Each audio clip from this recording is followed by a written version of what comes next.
Hello, I'm Lucy, and welcome back to Beautifully Unfinished. It's the podcast for navigating the ups and downs of midlife.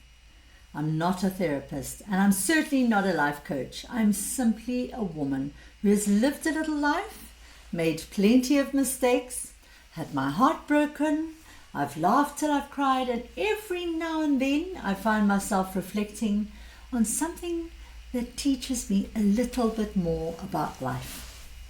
Today's episode came from one of those moments of reflection. Interestingly enough, it actually started with this podcast.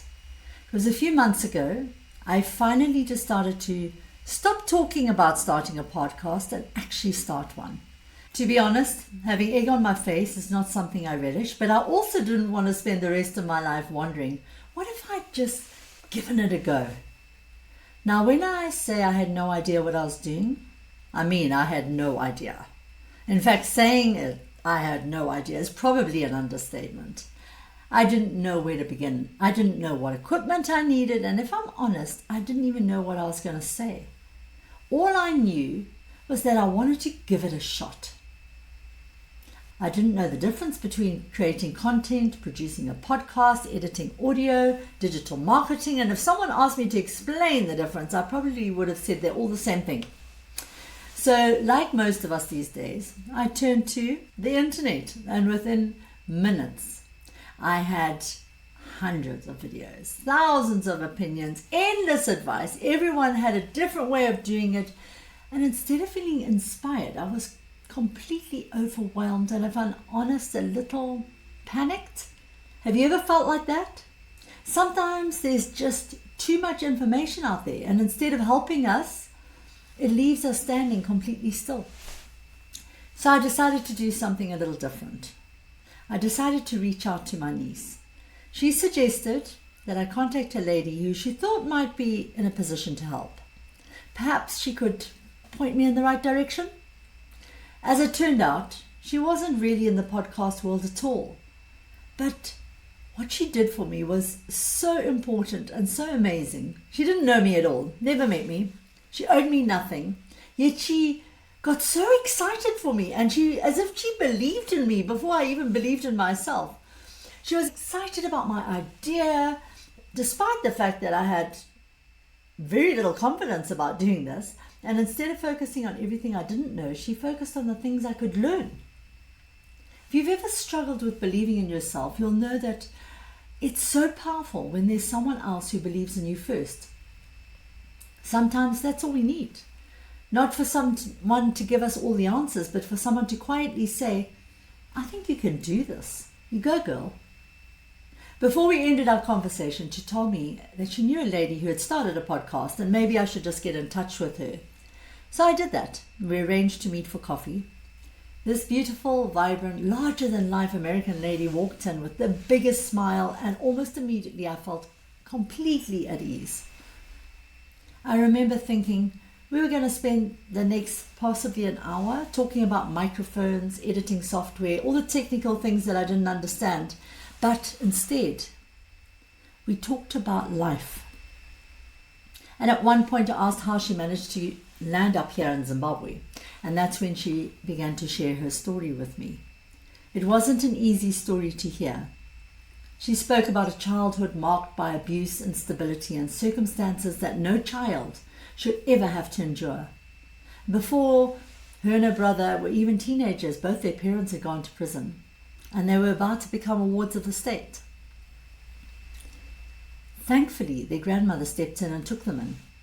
But can you imagine those children?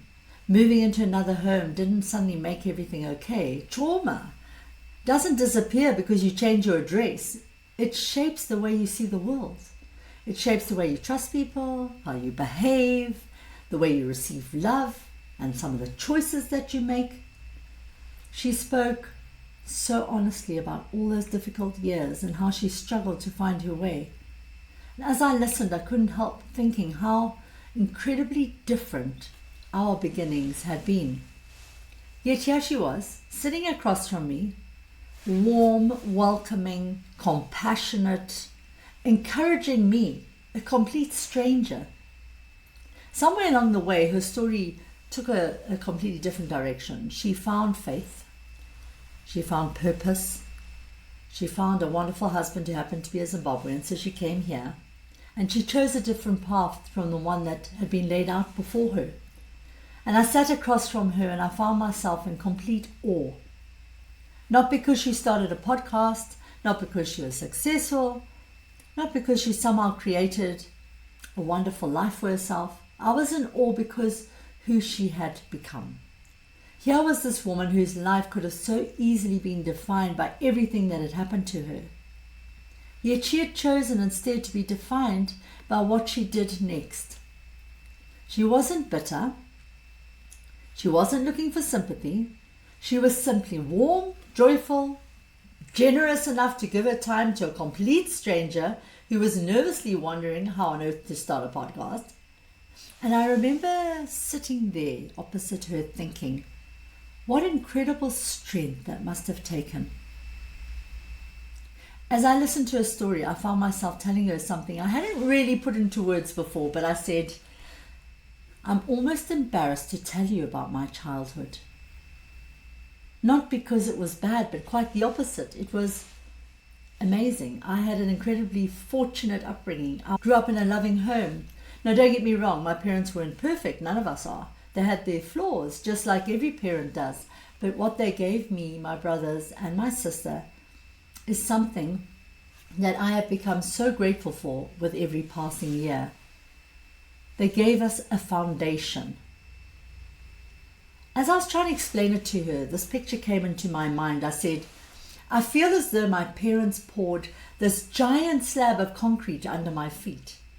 Life has knocked me over. I've made plenty of mistakes, been on my knees with heartbreak and grief. I've experienced disappointment. I've questioned myself. I've had seasons where I honestly didn't know which way was up.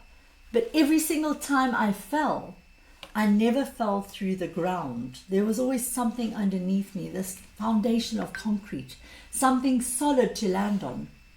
The values that they instilled in me, the unconditional love that they gave me, the belief that I mattered, the confidence to know that even if I failed, I'd still be loved, the security of knowing I belonged. That was my concrete. She sat quietly for a moment, then she smiled. She said something which stopped me in my tracks. Lucy, that's also a bit of pressure. I hadn't thought about it that way, not once, because she was absolutely right. Having a strong foundation is an extraordinary gift, but sometimes it comes with a quiet pressure to make you make the most of it. You wonder whether you've done your parents proud, whether you've done enough with the opportunities you've been given, whether you've built a life worthy of the sacrifices that they made. Of course, you carry gratitude, but sometimes quietly you also carry expectation. That conversation changed something in me because I have never looked at it from that perspective before. And it's an extraordinary thing about listening to someone else's story. Sometimes it doesn't just help us understand them, it helps us understand ourselves. I've thought about that conversation many times since. Not because one childhood is harder than the other. Pain isn't a competition. But because every single one of us starts our journey from a different place. Some people begin their life, like me, standing on concrete. Other people, like her, spend years trying to pour the concrete of their own. Some never have parents who could give them the security, so they found it in maybe a grandparent, a teacher, a neighbor, a friend, a coach, perhaps a husband or a wife, or sometimes from a complete stranger who came into their life at exactly the right time. And perhaps that's one of the greatest lessons I've learned as I've got older. That life was never meant to be lived alone. When I look back at my own life, I can see people quietly standing in my corner at just the right times. Sometimes it was my parents, sometimes it was a friend, sometimes it was someone who had just appeared for a season in my life. Like the lady who encouraged me to start this podcast. I don't think she'll ever truly know what she gave me that day. It wasn't technical advice. It wasn't a lesson in microphones or editing software. It was courage. The courage to take a chance on the dream that I had been living quietly in my heart for such a long time. And I've come to realize that courage is often far more valuable than information. Sure, information tells us how. People help us believe we can. When I look back at my own life, I can see these people everywhere. The people who picked me up, the people who reminded me who I was, who opened a door,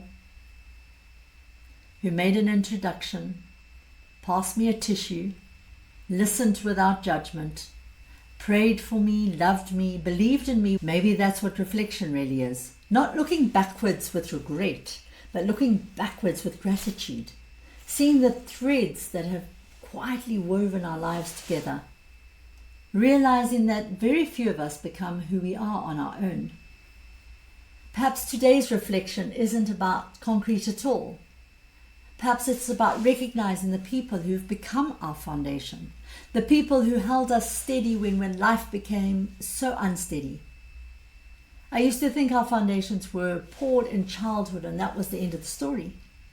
Now I think they keep being strengthened throughout our lives by the people that we choose and by the people who choose us. And isn't that the greatest gift of midlife?